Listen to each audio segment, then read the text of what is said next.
Hi everyone, and welcome to a brief video regarding some general comments about your Unit 2 drafts. So I thought what I'd do, just like with Unit 1, is that I would go through all the grading highlights and just give some general comments with issues that I saw across the board.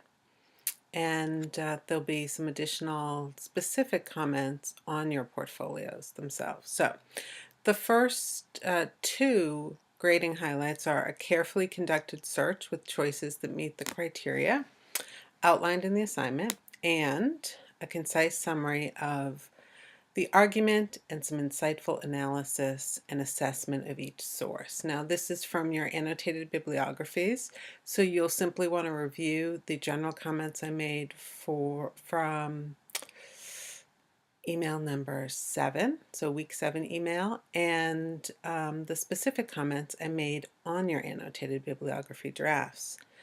So the third grading highlight is an introduction that provides a context for scholarly audiences and highlights a clear, significant argument.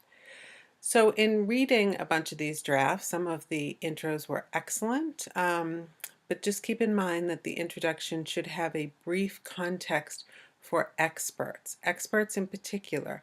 You don't need definitions, you don't need something that they would already know, so keep your audience in mind. And the introduction serves as an entry point for experts to let them know how you are entering into the conversation. It also makes a very clear argument that you directly spell out in the thesis. The next highlight is an understanding of the current state of scholarship. And this paragraph or two should demonstrate your ability to synthesize the information that you've gotten from your research. Information should be grouped together, and the current state section should indicate that essentially you've done your due diligence and you know what you're talking about. It's sort of like a credibility issue for you here. The current state should also include contentions, and you don't need to deal with the contentions here, but you should mention them as current states of scholarship. And then when it comes time to refute them or mitigate them, you can do that in the contentions section. But the contentions are included in the current state of scholarship.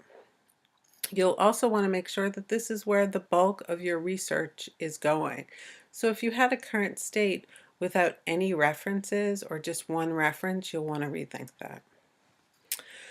The next grading highlight involves an argument and a development of an argument that shows its highlights, and a counter argument and the mitigation of that counter argument. So the argument should be picked up from your clear introductory thesis, and you can outline the major points of the argument.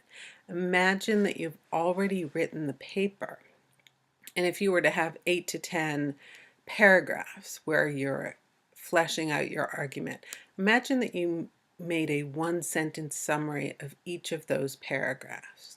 That's what should be going in your argument section, okay? A brief summary of the major points you would hit on. As for the counter argument, you will pick these up from when you mention them in your current state, but this time you get to discuss them a little bit more, and you have 3 choices. You can either refute the point definitively, you can concede the point and say, okay, well, this is a pretty good point, but you'll want to make sure you don't counteract your own argument in doing that. And then the third and sort of more likely position you'll take is a mitigation. It's a sort of yes, but there's a bigger issue around it. So make sure you deal with those contentions. The next point are clear conclusions or future directions. Your conclusions were largely successful. Many of you looked forward to next steps. Briefly remind us in the conclusion where we are, and then offer your expert audience a way to continue having the conversation. That's often what next steps helps us to do.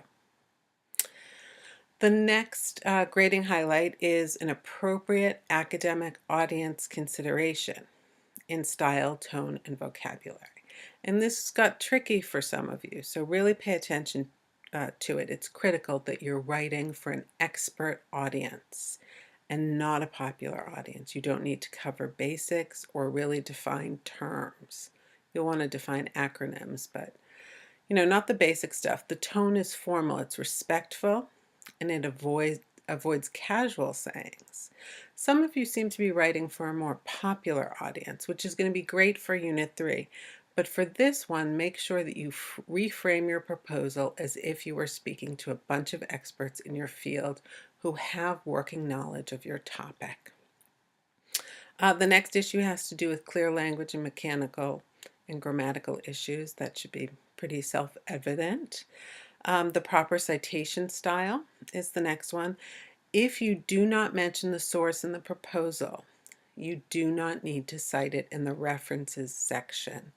Just remember that everything you cite, you will put in the references section, and you're required to have at least 6 references in that section, 6 citations. Make sure you're doing your citations correctly.